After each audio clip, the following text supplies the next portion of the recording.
Hello New Horizons noobs! Welcome to the second installment of my Animal Crossing Tips series video, where we'll be covering all of the questions that you have as you play through Animal Crossing's New Horizons. In today's episode, we're going to cover all, but not limited to, how do I shoot those floating balloons down? Why is there a pelican passed out on my beach? And please tell me what the heck those bubbles in the sea are!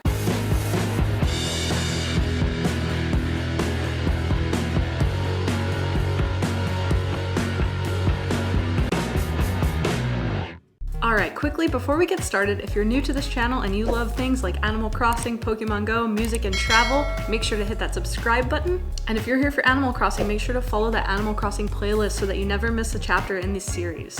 And if you have any further questions about Animal Crossing, definitely let me know in the comments. With that being said, let's get started. Tip number 1. You've probably seen the shadows floating along the ground, and when you look up you see a present strung to a balloon. And do you need to know how to get those down from the sky? Well, you're going to need a slingshot. You can purchase a slingshot in the shop or craft one yourself using 5 pieces of hardwood. Once you have this item, stand right under the balloon, equip the slingshot, press and hold the A button, and release it as soon as the balloon is directly in your line of sight. Now keep in mind there's only one position you can be in to shoot a slingshot. So even if you're standing to the left or the right of the balloon, the game is going to turn you so your back is facing to you and your face will be facing forward, which means you always want to set yourself up to be looking forward and up towards the balloon. Now this does take a little bit of practice and getting used to, but after a few tries, you'll figure out where to align yourself and how to properly shoot down the balloon. And balloons are super important because in them you're going to find exclusive items like furniture, iron nuggets, and seasonal items. So depending on the season, you're gonna get different items, and a lot of those are gonna come from those balloons.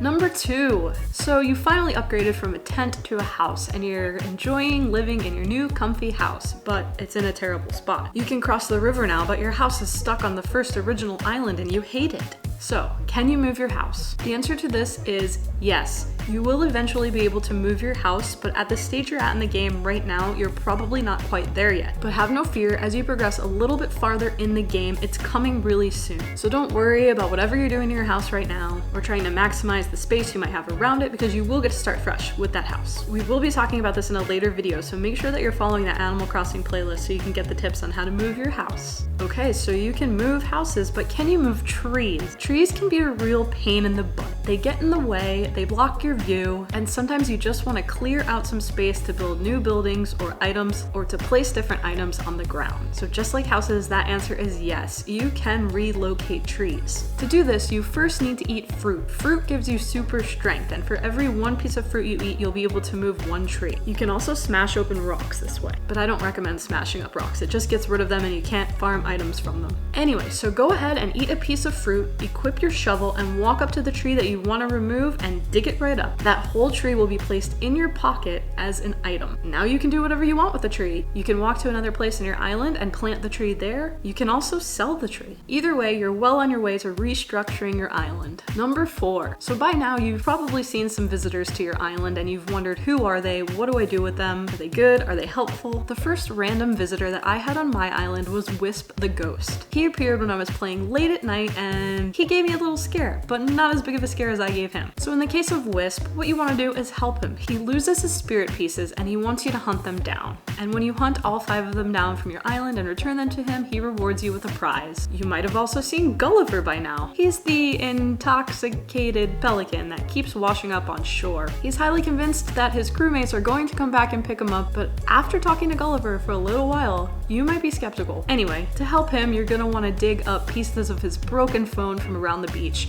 Return them to him, eventually he'll leave your island and then he'll send you a gift in the mail the following day. Number 5. This is one of the things that plagued me the most when I first started playing because I could not figure out what it was and I refused to Google it at first. But when I did find out what it was, it opened up a whole new aspect of the game. So this is going to be the bubbles you see in the sea.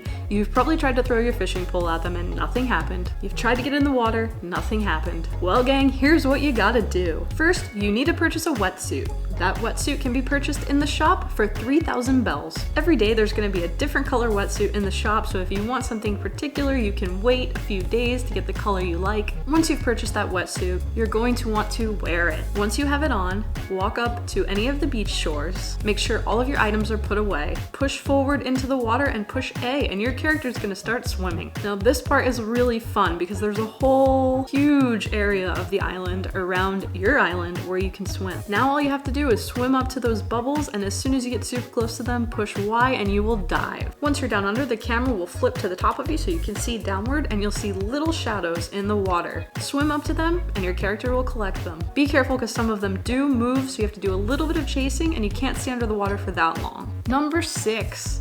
Okay, so now you can swim. You're picking up items from underwater like it's nobody's business. But did you try to bring them to the museum and it didn't really work out for you? The first thing you need to do is break that habit of scrolling right down to donate this or assess these fossils and look out for that I found a sea creature message. Once you click that, you'll have a little dialogue with Blathers and he'll officially open the museum for sea creature donations. Now you can have fun exploring all the oceans around your island and collecting a bunch of new creatures for your museum. And there's some really cool ones out there, including pearls, which are useful and can bring you a lot of bells if sold. Number 7. This is another one that puzzled me for a while. If you play this game with the volume up, you've probably heard some intense chirping coming from different areas of your island.